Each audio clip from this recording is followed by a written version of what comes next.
పేరు జోగారు. నేను వైద్య మిత్రగా గత 18 సంవత్సరాల నుండి పనిచేస్తున్నాం. మా ప్రధాన డిమాండ్స్ ఏంటంటే కాంట్రాక్ట్ బేసిక్ పద్ధతులు మార్చాలి, అలాగే మనకి సమాన పనికి సమాన వేతనం ఉండాలని మేము ప్రభుత్వానికి విజ్ఞప్తి చేస్తున్నాం. అయితే గత 17 సంవత్సరాల నుండి మేము 4,500 జాయిన్ అయ్యి ఇప్పటికీ కూడా 13,100గా మేము చేస్తున్నాం. దానివల్ల ఏంటంటే మా ఫ్యామిలీలో ఉన్న పెన్షన్స్, మా నాన్నగారు ఓల్డ్ పెన్షన్స్ కూడా పోయి, అలాగే మన అమ్మ ఒడి లాంటి కార్యక్రమాలు వైఎస్ ప్రభుత్వం పెట్టినవి కూడా మాకు అన్నీ పోయాయి.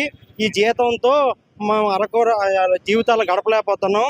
దయవుంచి మా మీద దయవుంచి మాకు జీతం పెంచుతూ, అలాగే సమాన పనికి సమాన వేతనం చేస్తూ కాంట్రాక్ట్ ఉద్యోగిగా గుర్తించాలని ప్రభుత్వాన్ని విజ్ఞప్తి చేస్తున్నాం. నేను వైద్య మిత్రగా వర్క్ చేస్తాను గత 17 ఏళ్ళుగా.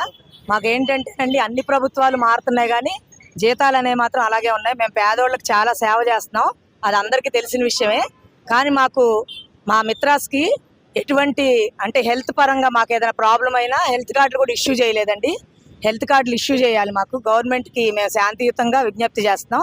అలాగే సమాన పనికి సమాన వేతనం, హెచ్ఆర్ పాలసీ అమలు చేయాలని, మాకు కాంట్రాక్ట్ బేస్లో తీసుకోవాలని, చనిపోయిన వాళ్ళకి మా కుటుంబంలో ఎవరైనా చనిపోయిన వాళ్ళు ఉంటే వాళ్ళకి ఎక్స్గ్రేషియా 15 లక్షలు ఇవ్వాలని, అలాగే వయోపరిమితి 62 ఏజ్ వయోపరిమితి చేయాలని మేము ప్రభుత్వానికి సముఖంగా శాంతియుతంగా విజ్ఞప్తి చేసుకుంటున్నామండి. దయచేసి మీ మీడియా మిత్రులందరికీ కూడా మాకు ధన్యవాదాలు.